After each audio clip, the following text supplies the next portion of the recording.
Fala aí, galera da SpaceX, beleza? Sejam bem-vindos.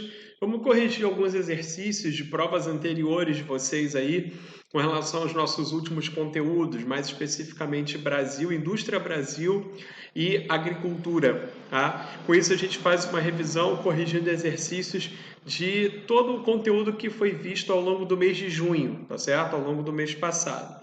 Vamos dar uma olhada lá nos slides que vai mostrar exatamente para gente alguns desses exercícios. Então, olha só. Vamos começar aqui pela questão 30 da prova de 2018, tá certo?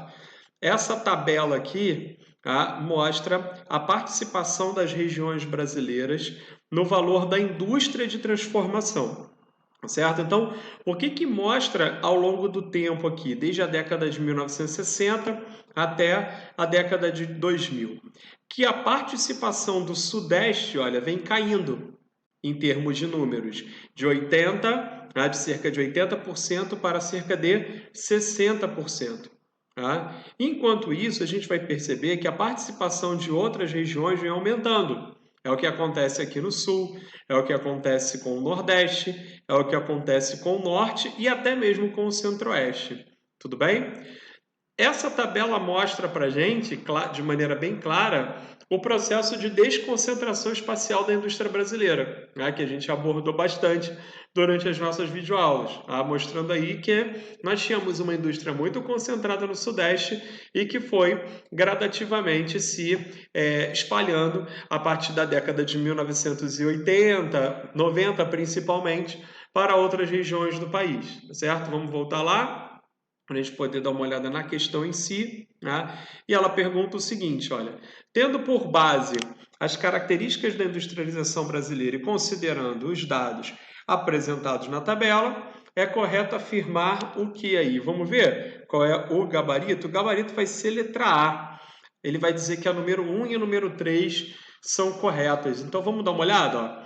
A partir da década de 70, constata-se a perda de participação da região Sudeste no valor total da produção industrial do país, como reflexo direto do desvio dos investimentos para novas localizações, longe das chamadas deseconomias de aglomeração.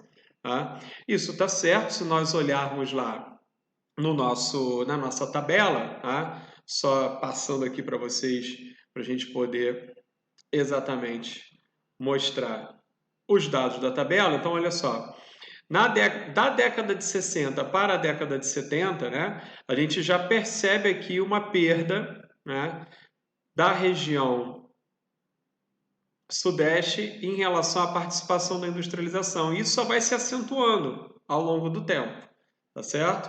Então vamos voltar lá. Então a número 1 tá certinha, tá beleza, tá?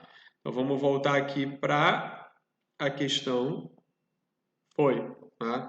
E o gabarito, que é a letra A, que dá conta também que a número 3 está correta. Então, ó, empresas inovadoras de alta tecnologia reforçaram sua concentração industrial na região Sudeste, especialmente no estado de São Paulo, tendo em vista estarem ligadas aos centros de pesquisa avançados, que são fundamentais à garantia da competitividade nos mercados interno e externo. Aí isso é real. Tá? As indústrias de alta tecnologia tendem a permanecer mais próxima dos grandes centros, certo? Então, ok aí com a questão 30 e o gabarito letra A. Vamos dar uma olhada na próxima, a questão 32, para falar da agricultura. Vai dizer o seguinte, ó. Os produtos da agricultura ocupam posição estratégica na inserção do Brasil na economia globalizada.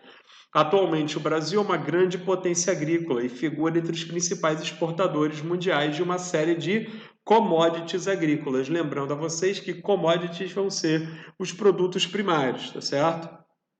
Sobre as características da agropecuária brasileira, podemos dizer que, e aí o nosso gabarito vai ser letra D, de dromedário. Vamos dar uma olhada no que ele diz aí na letra D? Ó, ele diz que a 2 está correta. As áreas de pastagem apresentam redução na maior parte do país, mas aumentam consideravelmente nas regiões centro-oeste e norte. Isso é real. Tá? As áreas de pastagem elas vêm sendo substituídas por áreas de plantio.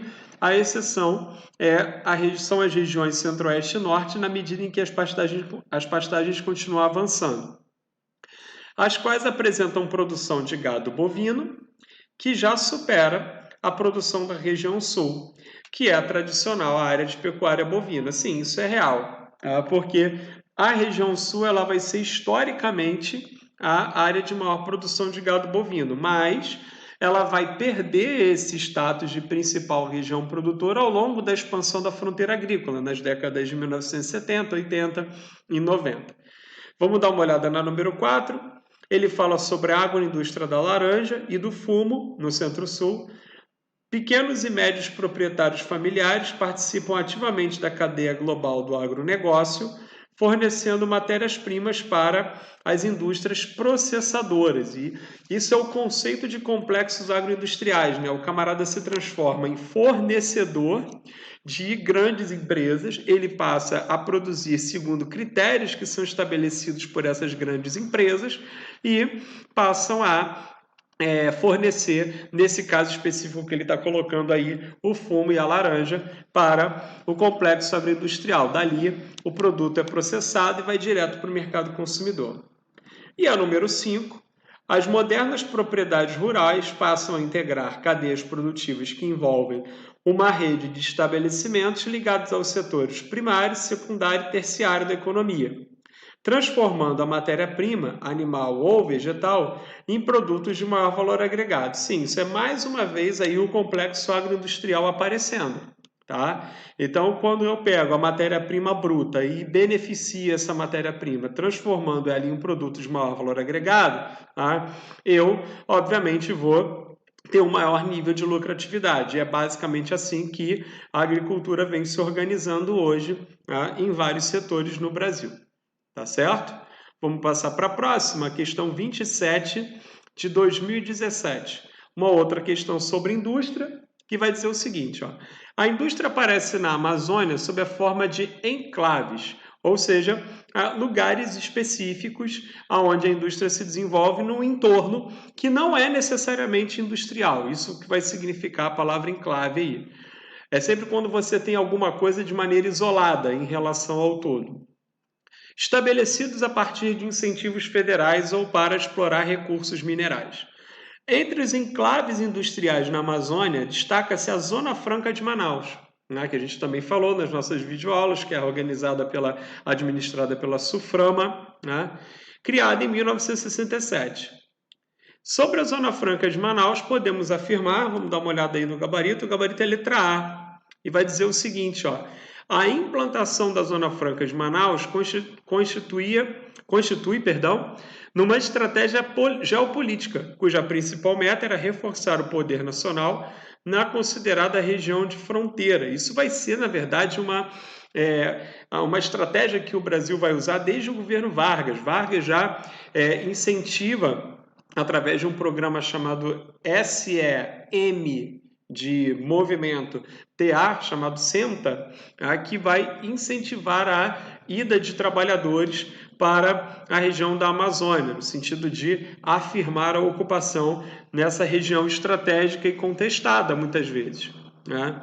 Os capitais dominantes são, número 2, os capitais dominantes são transnacionais e praticamente não se utilizam matérias-primas ou insumos regionais na produção industrial dessa área. Bom, na maior parte dos insumos, eles são importados, né? A maior parte dos insumos vem de fora, é por isso que os benefícios fiscais que vêm da Zona Franca de Manaus, eles acabam incentivando, estimulando a localização das indústrias ali, uma vez que eu posso importar os insumos de fora sem nenhum problema e vou pagar muito pouco por isso, certo? Então, o nosso gabarito aí na questão número 1, na opção, na verdade, número 1 e depois a número 2. Bom, vamos dar uma olhada na questão 22 aí, de 2014. Está falando sobre o comércio agrícola mundial. Sobre esse comércio, a gente pode afirmar o quê? O gabarito dessa questão vai ser a letra C, também o número 1 e o número 2. Vamos dar uma olhada? Ó, atualmente, o Japão e o Egito estão entre os maiores importadores mundiais de cereais, né? São países que têm uma dificuldade, né, bem grande para a produção agrícola no caso do Japão por conta do tamanho do território, no caso do Egito em função do clima, né? O único lugar onde a agricultura é mais viável é no Vale do Nilo, então isso acaba fazendo com que esses países se transformem em grandes importadores. Ao contrário da União Europeia, dos Estados Unidos e da China, o Brasil exibe elevado saldo positivo na sua balança comercial de produtos agrícolas, né? Pois é, o Brasil ele consegue recordes atrás de recordes, né, de safras de soja principalmente, mas também milho, carne, e isso faz com que